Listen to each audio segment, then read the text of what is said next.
les morceaux de fusée, j'ai lu, alors dites-moi si je me trompe, mais qu'il y avait 1 à 2 morceaux de fusée par semaine qui retombaient. C'est vrai ça?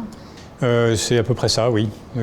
1 à 2 morceaux de fusée qui Alors il y en a chaque qui semaine, retombent de façon très contrôlée, les Américains récupèrent tout, donc c'est complètement contrôlé, ça retombe, mais vous n'en avez jamais parlé, c'est Starlink. Ben, en fait, si c'est pas aujourd'hui, si c'est pas SpaceX et les Falcon 9, tout ce qui est lancé retombe.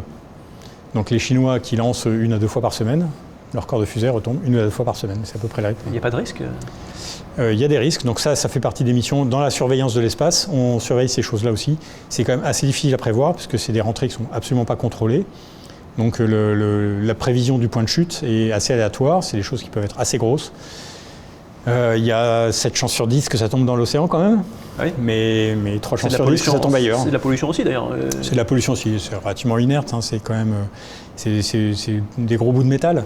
Ouais. Enfin, c'est des bouts de métal, il y en a beaucoup qui se consument dans l'atmosphère, il peut rester quand même des morceaux assez significatifs qui peuvent faire des dégâts en arrivant au sol.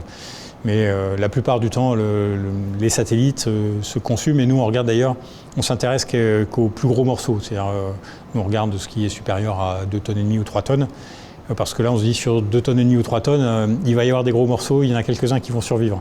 Si c'est plus petit, il n'y a pas grand-chose qui survivra ou des choses de taille très modeste. Mais c'est quand même de toute façon une bonne pratique de suivre ce qui se passe et essayer de prévenir. Si on a une idée de l'endroit où ça va tomber, on peut prévenir. Il y a une chance que ça tombe chez vous, préparez-vous. Et ça arrive de temps en temps, on a des témoignages, on retrouve des morceaux, on dit tiens, ça tombe d'où? Ça correspond effectivement à un objet qui est rentré.